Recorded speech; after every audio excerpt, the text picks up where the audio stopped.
జగన్ అయితే శ్రీదేవి ఎట్ట నిలదీసింది, లేకపోతే అతని పేరేంటి కోటంరెడ్డి నిలదీశాడు, లేకపోతే ఆయన పేరేంటి రఘురామకృష్ణరాజు క్వశ్చన్ చేశాడు, ఇవన్నీ రాశారు కదా.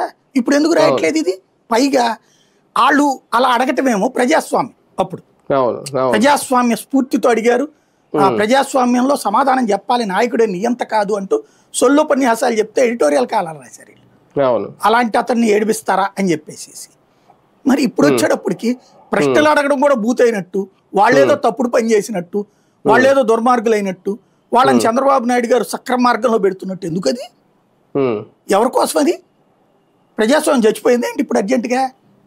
ప్రజాస్వామ్యం అక్కర్లేదు ఇప్పుడు అంటే జగన్ ఉన్నప్పుడు ప్రజాస్వామ్యం కావాలా? ఇప్పుడు ప్రజాస్వామ్యం అక్కర్లేదు అంటే ఆ శాఖలు వీళ్ళు ప్రశ్నించిన శాఖలు ఒక రకంగా మిత్రపక్షానికి సంబంధించిన శాఖలే. ఇక్కడ గీత దాటి ప్రవర్తిస్తున్నారా ఎమ్మెల్యేలు?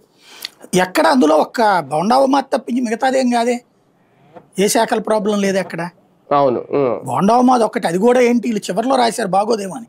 ఎందుకంటే చంద్రబాబు గారు తనకి ప్రాబ్లం వచ్చింది దాని మీద మాట్లాడారు తప్పించి పవన్ కళ్యాణ్ దాన్ని మాట్లాడలేదు అంటారేమోనని రాశారు.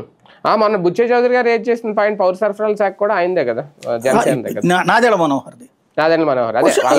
వీళ్ళు కూడా వేశారు కదా ప్రశ్నలు, తెలుగుదేశం వాళ్ళు కూడా, పొల్యూషన్ బోర్డు అది రెండు, జనసేన వాళ్ళు కూడా వేస్తారు కదా ప్రశ్నలు. అవును అవును. బేసిక్ గా ఒకటి జనసేన ఎమ్మెల్యేలకి ఏ ప్రశ్నలు